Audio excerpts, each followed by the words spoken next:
Hey guys, quick video just to cover the new Bluepost that came out today, October 6th, 2020. It came out approximately 2 to 3 hours ago before this video was made. Now, what this is covering is the public test round for Naxx. Yes, it's already available through the PTR in your Blizzard launcher. It's kind of surprising. I'm surprised they're doing it this early, and it could show that Naxx is coming out pretty soon. We were expecting, December-ish, and that's probably when it's going to be coming out, but the PTR is available. So we're going to go over what this means. There's some actually huge changes here, especially for hunters, and we'll go over what that means for hunters going into Phase 6 and Naxxramas. So the first part is just saying what Naxxramas is. Of course, it's floating above the Plaguelands. It's the final raid in Vanilla Classic, and will be where we face Kel'Thuzad, Sephiroth, 4 Horsemen, and those bosses. So that's going to be a lot of fun. Now, raid testing for this PTR will only be available at designated times, so it's not going to be available all the time, which I think is good. I don't think it's good to have it available all the time because people are going to just be burning it in, theory crafting it, and getting it done. I'm wondering how they're going to do this, and I'm wondering how often they're going to do it, right? So my guild, we test our own raids on PTRs to get ourselves ready for it. Many people don't have that ability, so, I'm wondering how much testing is actually going to be done. So some changes that have came up, being Exalted with Warsong Gulch now offers the epic quality leg gear. I'll put some of the pieces up here so you can see what they look like. So these will be,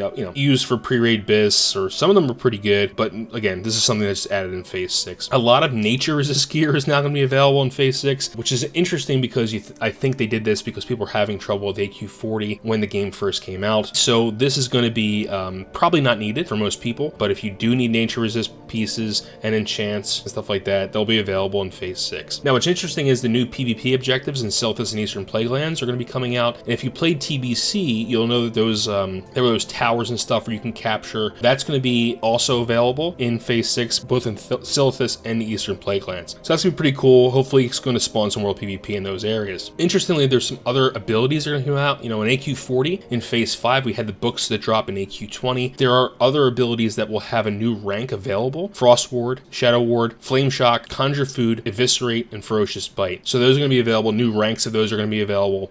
I would get them if you can. Where they drop are different places, so Flame Shock drops off Fire Boss in Ubers, where you have to click on the stone in Ubers in the Leroy Jenkins room where the whelps are. That guy can drop Flame Shock. The other pieces I will put on the screen where you can obtain them. So definitely if you want to get those new ranks, and you should, especially Flame Shock. Conjure Food is going to be big as well. Definitely get those. Now the Argent Dawn, these pieces are pretty much catch-up pieces. If you want to get rep with the Argent Dawn, there will be the Scourge Invasion event, which also will drop rep, and will drop the tokens. Now if you probably have already been getting tokens if you've been running any of the Skolo or Strat wings, or if you're killing mobs in Eastern Plaguelands, Western Plaguelands with your commission trinket on. As long as you have your commission trinket, Scourge Zones are dropped, you can transfer them into the tokens. You can transfer the tokens in for rep. Well, in Phase 6, you can actually transfer tokens in for more things. There's writs and other pieces where you can give them reagents or consumables, and in reward, they'll give you pieces of gear or a bag, like the 18-slot supply bag, which is unique. You can get that through this system. This is another catch-up mechanic for people to get gear. This will be available in Phase 6 for players to get rep and gear through the Argent Dawn. Now, there are many bug fixes, and this is the stuff I want to cover. This is really, really big. Now, this is something that's going to be really surprising to a lot of you vanilla veterans out there, because 2 of these things actually never worked in vanilla at all. And the biggest one here is many helpful auras and buffs that improve attack power now properly apply to ranged attack power. Hunters, I hope you're listening to this. Those buffs are Rallying Cry the Dragon Slayer, Thangus' Fury, Juju Might, and the Tier 3 Shaman and Pally 6 piece. This results in a total of 380 extra attack power for hunters that they never had in vanilla at all.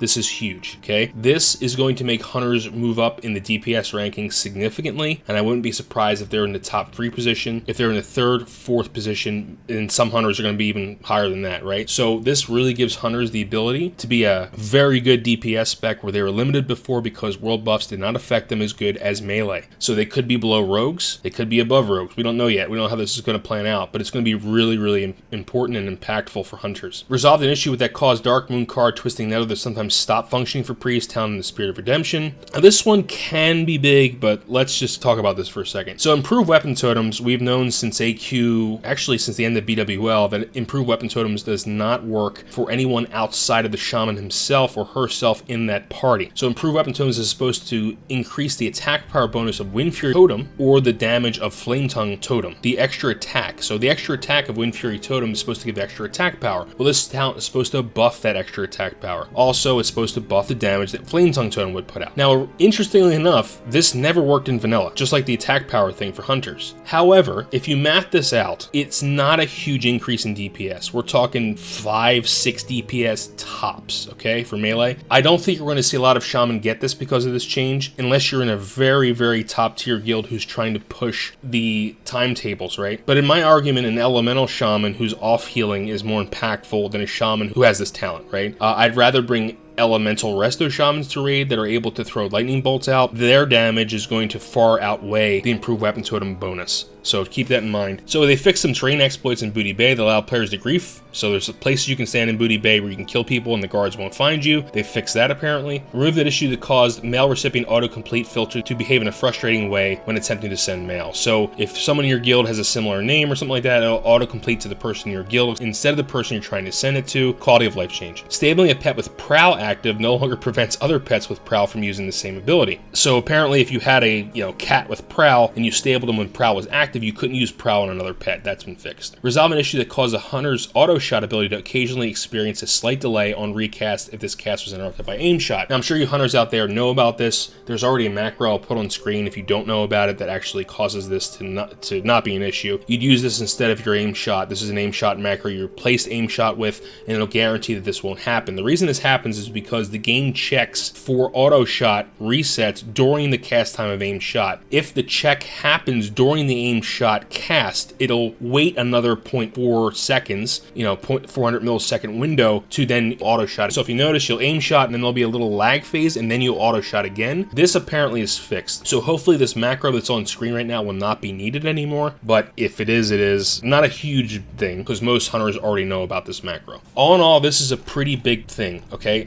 The PTR being available already is somewhat surprising. We're only maybe a month or two out of Naxx anyway, so it's not that surprising. I think everyone thought that it was going to be coming out during the winter. It makes sense. Bring out Naxxramas in the cold. It's a cold raid, right? With frost monsters in it. Makes sense. And, this goes with the timeline that Nano was talking about during his Twitter leak. So this is something that we're probably not really surprised about. The biggest things, though, for sure, is the hunter increase in attack power. Again, I can't stress this enough how important this is for hunters. This is going to make them do a lot more damage and may actually alter raid comps depending on your guild and how hardcore you really are. So guys, just a quick update. Let me know in the comments if I missed anything or if something you want me to highlight more. Again, the Argent Down token system, I know I briefly highlighted it, but it's a pretty in-depth system of how you gain rep with the Argent Down and how you can get these writs, turn the writs in and get pieces of gear or the supply bag or stuff like that. There are other rewards that are definitely worth getting. I would recommend getting Exalted beforehand though and save your tokens for these turn-ins if you can, because some of the stuff is really great, like the supply bag obviously, right? Like that 18 slot bag is